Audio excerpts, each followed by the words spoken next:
Assalamualaikum warahmatullahi wabarakatuh. Salam sejahtera bagi kita semua. Shalom, Om Swastiastu, Namo Buddhaya, dan salam kebajikan. Halo semuanya, perkenalkan nama saya Revita Aldana, absen 21 dari kelas 12 IPS 1. Di sini saya akan menjelaskan mengenai kota, di mana meliputi pengertian kota, terbentuknya kota, jenis-jenis kota, ciri-ciri kota, pola penggunaan lahan kota, dan interaksinya antara kota dan desa. Namun sebelum itu, saya akan menjelaskan mengenai apa itu kota. Menurut Bintang, kota adalah sebuah sistem jaringan kehidupan manusia yang ditandai dengan kepadatan penduduk yang tinggi, strata ekonomi sosial yang heterogen, dan kehidupan materialistis. Dengan kata lain, kota dapat diartikan sebagai sebuah bentang budaya yang ditimbulkan oleh unsur alami dan non-alami dengan gejala-gejala pemusatan penduduk yang cukup besar dengan cara kehidupan yang bersifat heterogen dan materialistis dibandingkan dengan daerah di belakangnya. Di sini saya akan membacakan Peraturan Menteri Dalam Negeri Republik Indonesia Nomor 4 Tahun 1980 yang menyatakan bahwa kota terdiri atas dua bagian. Pertama, kota sebagai suatu wadah yang memiliki batasan administratif sebagaimana diatur dalam perundang-undangan. Kedua, kota sebagai lingkungan kehidupan perkotaan yang mempunyai ciri non-agraris, misalnya ibu kota kabupaten, ibu kota kecamatan, dan berfungsi sebagai pusat pertumbuhan dan pemukiman. Singkatnya, kota dapat didefinisikan sebagai suatu wilayah yang memiliki ciri non-agraris dan masyarakatnya cenderung bersikap individualistis. Kegiatan ekonomi di perkotaan biasanya berbasis di sektor industri dan jasa. Terbentuknya kota dapat dipengaruhi oleh dua faktor, yaitu faktor fisik dan non-fisik. Faktor fisik sendiri itu meliputi letak atau lokasi strategis, terus juga fisiografi, di mana kayak topografi, kesuburan tanah, juga iklim. Terus juga ada sumber daya alam, biasanya tuh kayak tambang, perkebunan, pertanian. Nah, selain itu juga ada faktor non-fisik. Faktor non-fisik ini tuh mencakup seperti kondisi penduduknya, fasilitasnya, terus juga kegiatan-kegiatan masyarakatnya. Banyak kota-kota di Indonesia yang bermula dari faktor-faktor tersebut. Pertama, ada kota yang berawal dari pusat perdagangan, contohnya kayak Makassar, Jakarta, Surabaya. Terus juga ada kota yang berawal dari pusat perkebunan, contohnya kayak Sukabumi dengan tehnya, Medan dengan tembakaunya. Terus ada yang ketiga, kota yang berawal dari pusat pertambangan, contohnya kayak Samarinda, Tarakan, Tanjung Pinang.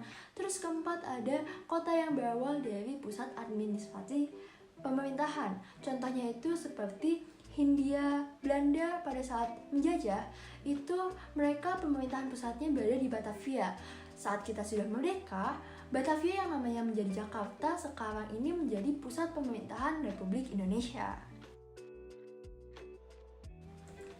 Nah, selanjutnya kita akan membahas mengenai jenis kota. Berdasarkan jumlah penduduknya, kota dibagi menjadi 5, yaitu kota kecil berjumlah antara 20.000 sampai 50.000 jiwa, kota sedang berjumlah antara 50.000 sampai 100.000 jiwa, kota besar berjumlah antara 100.000 sampai 1 juta jiwa, kota metropolitan berjumlah antara 1 juta sampai 5 juta jiwa, dan yang terakhir kota megapolitan berjumlah lebih dari 5 juta jiwa. Nah, kemudian saya akan membahas mengenai ciri-ciri kota, di mana terdiri dari ciri fisik dan juga ciri sosial. Yang pertama saya akan bahas adalah ciri fisik kota. Ciri fisik kota antara lain terdapat pusat pemerintahan, supermarket, hiburan, olahraga, taman, dan juga tempat parkir. Selanjutnya terdapat kompleks-kompleks seperti perumahan, kesehatan, juga pendidikan. Nah, yang terakhir, terdapat ruang terbuka atau open space seperti lapangan juga kolam renang.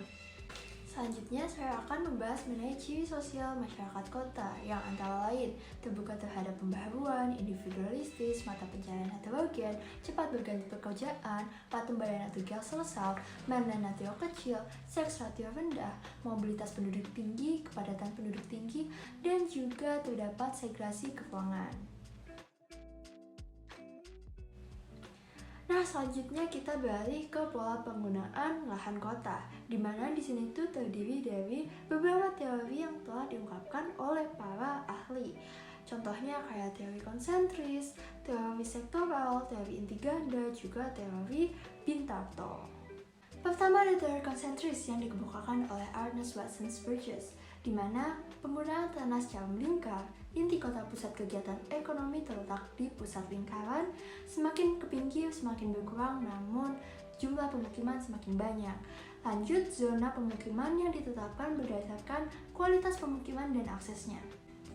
Zona 1 yaitu Central Business District atau CBD meliputi gedung pemerintah, perkantoran, pertokoan, pasar induk, bank, stasiun, dan rumah-rumah besar yang dihuni oleh penduduk kaya.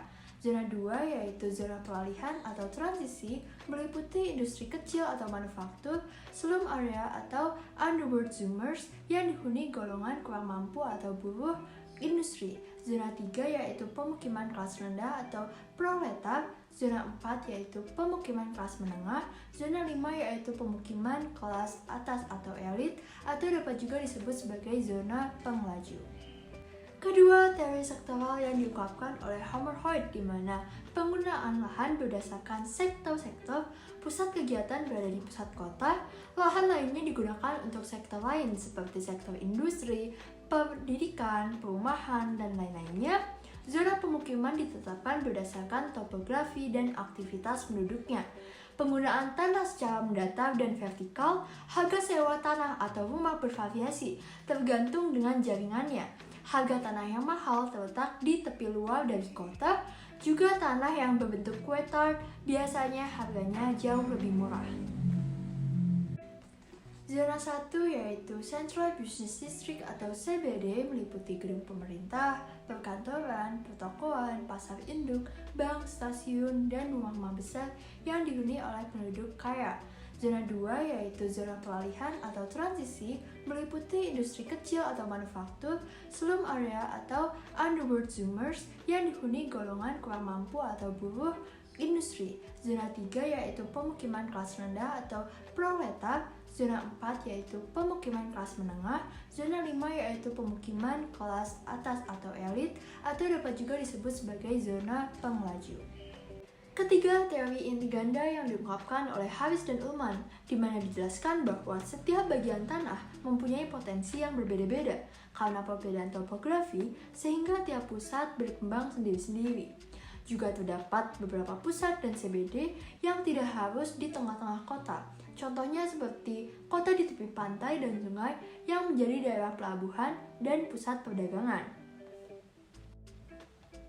Zona 1 yaitu CBD, zona 2 yaitu industri kecil atau manufaktur dan grosir, zona 3 yaitu pemukiman kelas rendah, zona 4 yaitu pemukiman kelas menengah, zona 5 yaitu pemukiman kelas atas atau elit, zona 6 yaitu industri berat.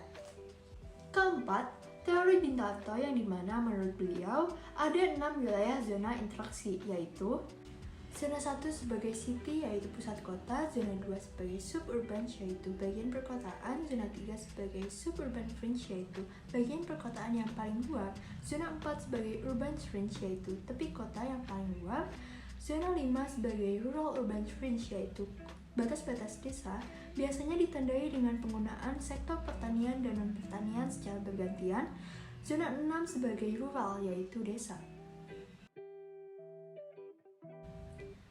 Teori-teori interaksi.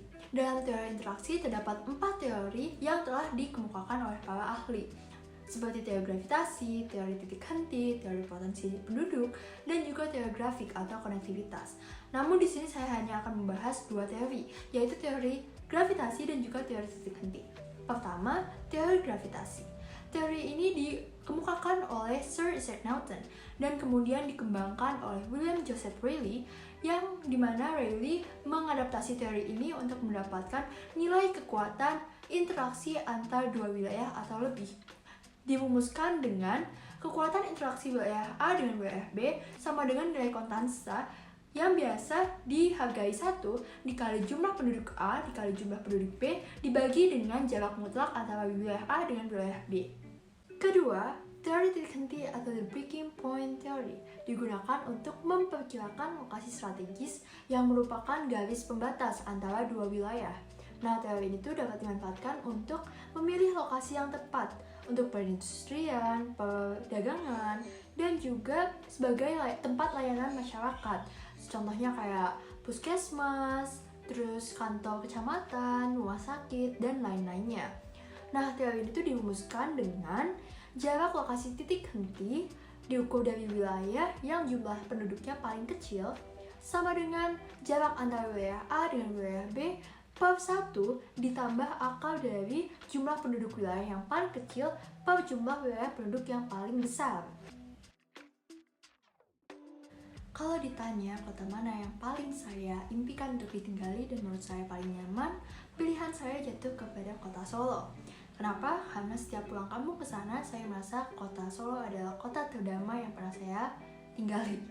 Nah, di sana tuh warga-warganya tuh super ramah dan toleran, tempat fasilitasnya lengkap, pemandangan yang disajiin masih pure sawah, masih serba sawah, dan juga kota yang terhitung kecil, tapi itu masih cukup ramai gitu. Terus juga saya punya impian suatu saat nanti kalau saya sudah cukup tua dan cukup kaya raya, saya ingin membeli tanah yang sangat luas di kota Solo yang bisa nge-preserve kekayaan alam kota Solo gitu. Sekian dari saya, mohon maaf bila ada kesalahan-kesalahan. Wabillahi taufiq wal hidayah. Wassalamualaikum warahmatullahi wabarakatuh. Selamat tinggal semuanya.